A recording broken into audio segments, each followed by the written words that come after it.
Welcome to FTE Expression Show. My name is Stacey B. Today I have an amazing guest named LJ. LJ is an author, a publisher, and what else, man? An editor, graphic designer, grant writer, and some other stuff. Now, let's talk about one of your books you wrote. Okay. That I read, Domestic Violence. Yes, I have a book called Tales of Survival, Domestic Violence.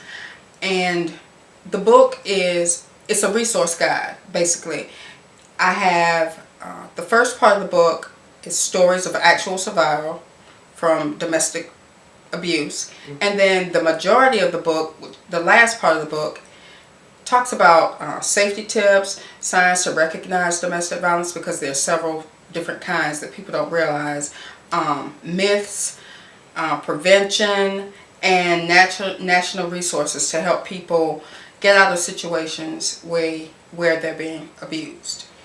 And I'm with you there. A lot of people don't realize they're in that situation because it's so natural for them to believe it's here. One of your stories that you talk about is, I think it was your story, where your boyfriend wanted you to change your clothes. Yes. And beat you with a bat. Yes. When I read that, I was like so shocked. It's like when he pulled the bat out, what went through your mind? You never thought about taking the bat and hit him back with it? I couldn't. Okay. If I could have, trust me, that never would have happened. I was pinned down on my stomach and I couldn't move. I couldn't do anything. So by the time, and my brother who brought him the bat had no idea what he was doing, because if he had, that wouldn't have happened. He brought him the bat, and you know, it was a plate, it was a toy. So I'm thinking, well, there's no problem here or anything. That was not the case. That was not the case. He beat me with that bat, and I lost my mind. I couldn't believe that he hit me. Right. I couldn't believe he hit me. He didn't put his hands on me. He didn't slap me. He didn't punch me. He didn't shake me. He hit me with a bat on a place where it wouldn't show my behind. Right. And so do you think he already knew not to hit you somewhere like that? You think that he was taught that himself? No, I don't think he was taught that. I think he was a very controlling person. And I think he knew that, number one, I wasn't the type to just take that kind of stuff. That's why I was held down to start with. But I think he realized that if he hit me somewhere, even with that bat, and it showed and I bruised, that he was going to have repercussions. All my brothers and sisters were home, and my mom, his dad, my grandmother, everybody would have been on him. And I think he didn't want to have to deal with that, but he wanted to. That was his way of so-called teaching me a lesson, and in the process, he got a lesson of his own. So it was just, I couldn't believe it. And I was like, oh, because I wore some shorts? Are you serious?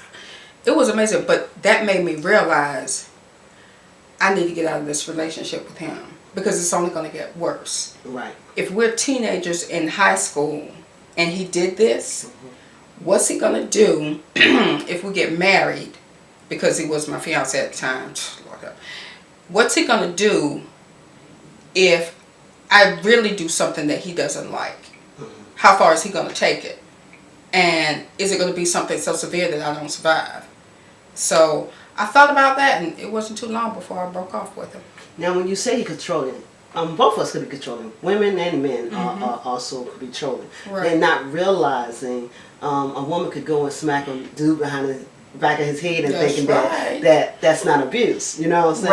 Right. But for what your book said, that is. That's part of domestic violence. It is. There are so many different kinds of abuse, but the bottom line is this.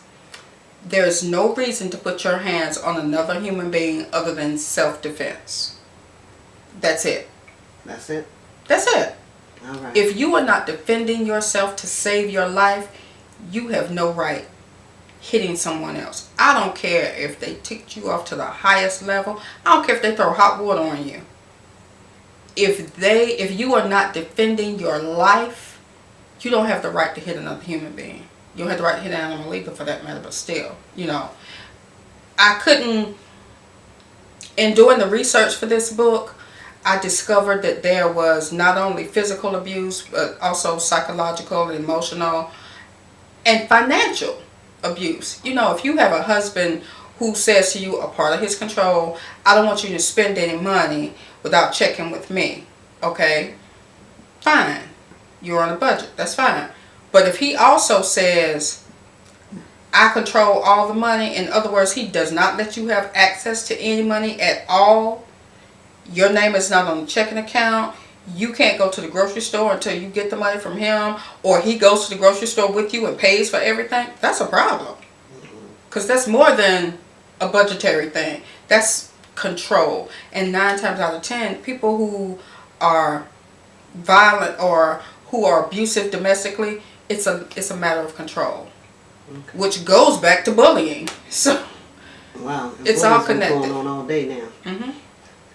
Now let's talk about some of the other things that you have done. You have wrote other books.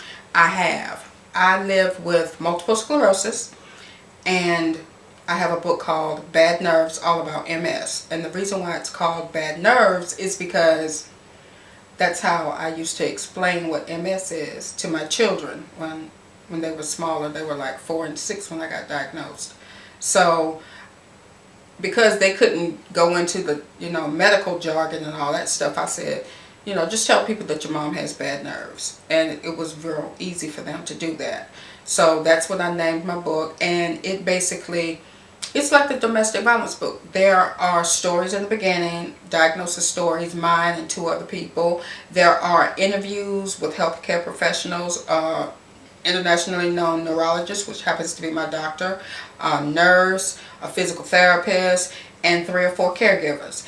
Then there's a glossary, and then there are resources for people with physical disabilities who live with a chronic disease, because multiple sclerosis is a chronic autoimmune disease, which means that your body fights itself, basically. And it's a very unpredictable disease. 9 times out of 10, I'm not going to die from MS, but I might die from complications, with other things.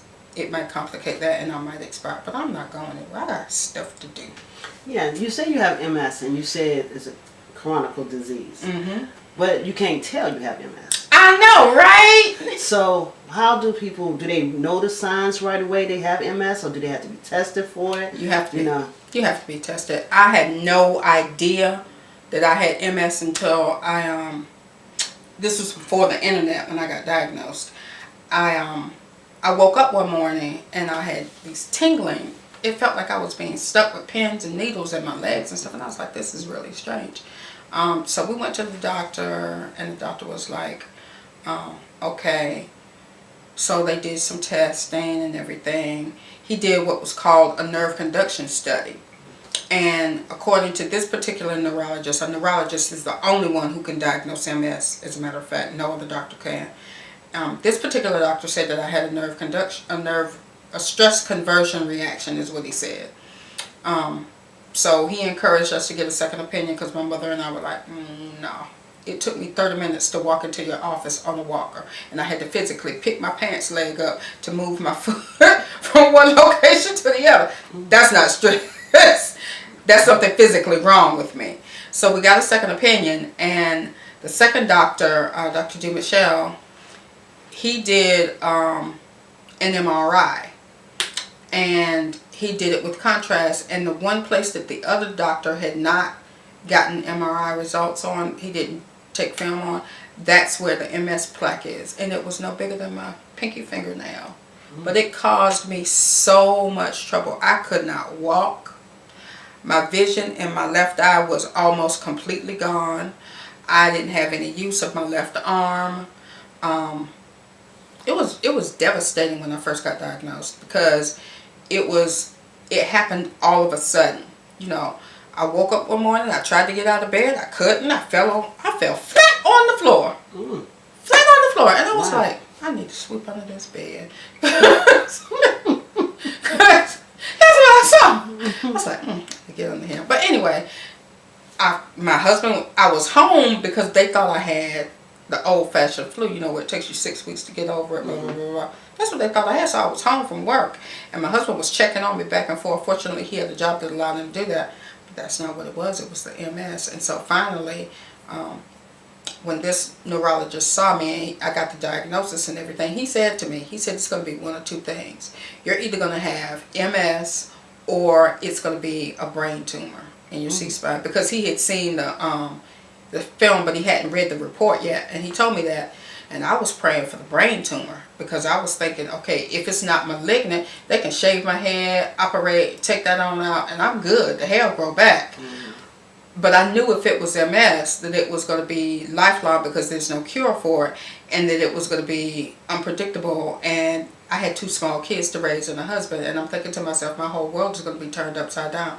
Well, it was MS. And fortunately, my husband, my kids, and most of my family members have been very supportive. And, you know, through the years, I've been living with MS now, going on 25 years. Okay. Most of the time, I walk with a cane. Sometimes I have to use a walker. Sometimes I have to use a wheelchair. I kind of know the signs all these years. You know, I kind of know what's going to make it flare up and what's not. But I do pretty good. I do pretty good. Okay. I try to maintain my weight and eat right, you know, all that other stuff. Now, that's what made you decide to become an author? Actually, it is. I was stuck at home, bored to death. I've always loved reading and writing. I started writing when I was about 7 years old. And I kept it up. I never let anybody read anything. And I used to make up stories for my kids when we would be waiting on my husband to get off work because I'm declared disabled by the government. So I would make up the stories. We would sit in the car and I would tell the kids the stories. And one day my oldest daughter goes, "Mommy, why don't you write your stories down? Other kids would love to read these." And I was like, right. So I went home. We had a computer. I typed up the stories. And that's all I did. I just typed up the stories. I told the kids that I had done that. And I gave them, you know, for the kids, they read them. And that was it.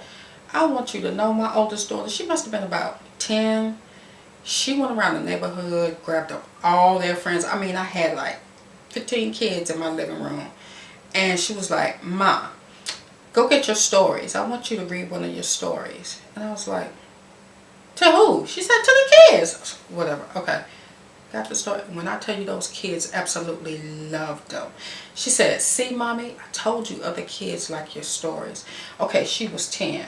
Let me tell you when I finally published the book. My child was 20-something years old.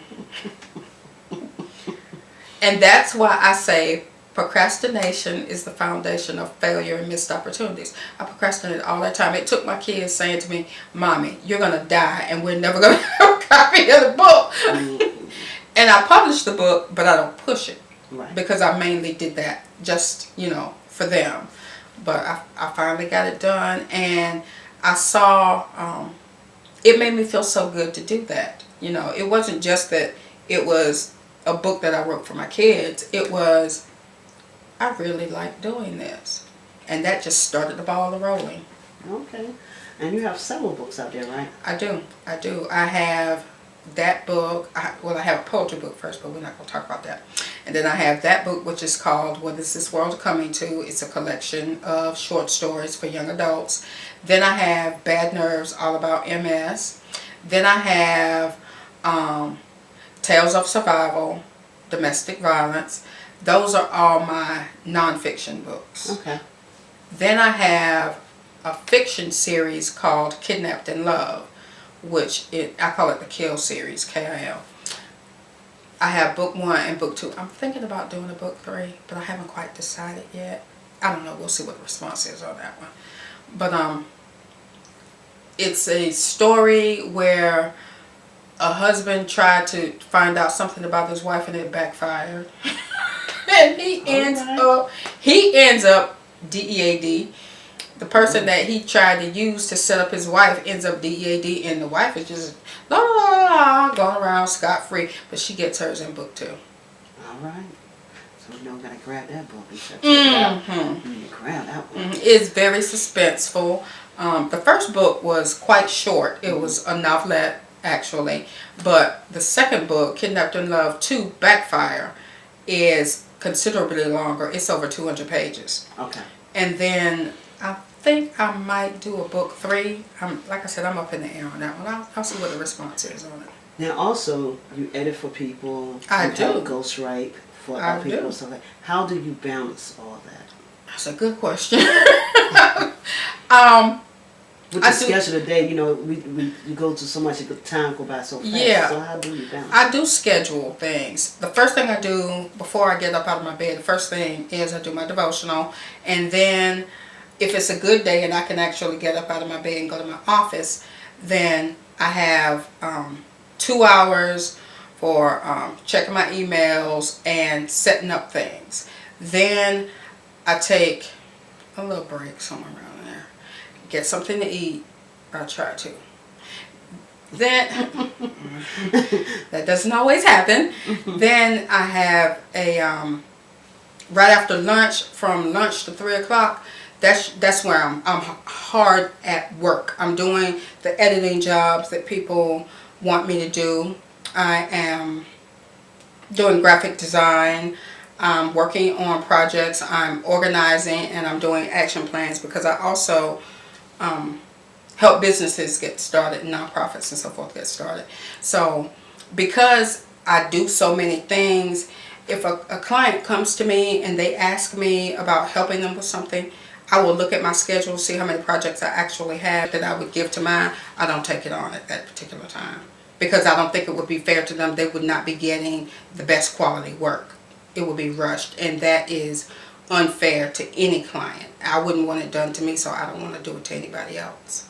You also married, have grandkids. I got one grandchild. That's okay. enough. And then you're saying you're working with all the different projects. Mm-hmm. Do you take a day off during the week and just for family time, or every 7 days a week is work?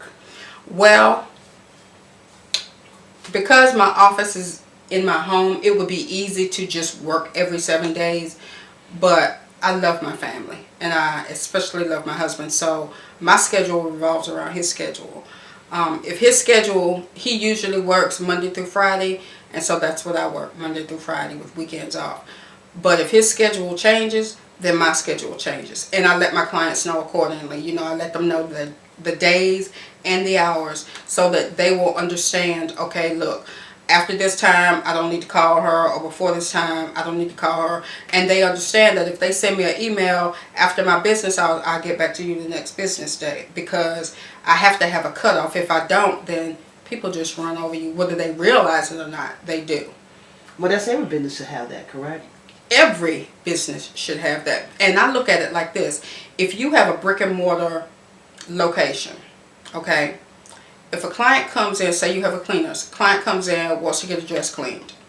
You're not there. They look at the hours on the door. They look at the phone number. Either they call you and ask you how much you think it's going to be, or they come back when you're there. It's the same thing. Whether I'm at home, well, just because I'm at home, that doesn't mean my business hours don't count.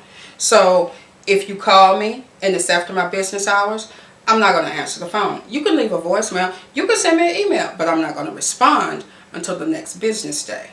Just like that brick and mortar location. They're not going to respond to you until the next business day. You know, and it took a long time for me to get people to understand that, because I guess they felt like, oh, well, you're a small business and you're working from home. That does not matter. That does not matter. But every business now, you need to have that balance. Every business should have that. If not, you get burned out. Mm-hmm. You know, and if you get burned out doing something that you love, then what do you have left? You don't have anything left. And like I said, unfortunately, people do run over you, whether they want to or not, or whether they realize it or not. They do. And when you're down, sick, or whatever because you're burned out, they're not going to be there taking care of you. They're going to be calling and they're going to be upset. Oh, well, I needed you to do this, or I needed you to do it. Well, if you had paid attention to the business hours, maybe I would still be able to do that, but you didn't. So that's the consequence. And so that's why it's important for everybody to have business hours. I mean, I don't care, big company, small company, whatever. Everybody should have business hours. If I was a large corporation and I had people answering the phones and working for me 24 hours a day, that would be completely different. But what else you think startup business all of them should have? They should have a separate numbers too, no matter you they should. in their home or That's right. They should have a separate number. They should have their business hours should be made known all the time. They should have communication through email and a website. It is imperative because people can be online 2, 3 o'clock in the morning. They see something. They think about doing business with you. They're not going to pick up the phone and call you 2 o'clock in the morning, hopefully, but they may send you an email or they may go to your website. And then you can get back to them the next morning. And, you know, you guys can go from there. But it's not, any business has to have those things. Aside from a good, that's just as far as communication is concerned. Right. But you need to also make sure you have your policies in order so that when customers come in, different things arise, you know what it is that you're going to do. You don't have to stop and then stress out and try to figure out what it is that you're going to do because this happened with this client and it's never happened before. How am I going to work this out? Blah, blah, blah, blah, blah. If you already have your policies established and in order, then you don't have to worry about that. It alleviates stress that you may have in the future, you know. It makes your business run smoother. And the bottom line is, like I said, if you're not happy doing it, what's the point? What's the point? So, and of course, you know, before you go in business, you got to have your business plan and you got to have all, you know, your statement, your vision, your mission, and all that stuff in order and everything. Okay. Now, when you're ready to decide to be an author and you're going to help your clients to be an author, what's some of the tips you give them before they get started? Frequently, I have people who come to me and say, I don't know where to start. The first thing I say to them is this something that you really want to do? Because writing a book is, to me, it's a walk in the park. It's easy because it's something I really love. But you have to be dedicated to it, to do it. You know, I think that you should always set a goal, a time frame for when you're going to finish. That way you don't keep procrastinating and putting it on the back burner. Then if they say, well, I don't know how to start writing. Okay, so what you do is you do an outline. It doesn't have to be word for word, topic for topic. You just do an outline of the things that you want to talk about. And then when you look at that outline, then you can say, oh, well, under this needs to be this, this, this, this, this. Those are your little subheadings right there. And you take one at a time, one topic at a time, and try to write every day if possible. Some people's schedule don't allow that. So you do as much as you can, and you go from there. Now me, I have clients that I work with that I'm ghostwriting with. They send me a true ghostwrite. They send you sometimes what they want you to write about, and you just go from there. Sometimes you have people who say, I need you to help me write the book. And I'll say, okay, I can do that. How do you want to do it? They'll send me, some people record what it is that they want to say, and they send it to me, and then I'll listen to it and transcribe it and edit it and go from there. Some people actually write what they want to say, and I'll get it and edit it and send it back to them and give it to them for their approval, and we go from there. So I can work either way, you know, as far as ghostwriting is concerned.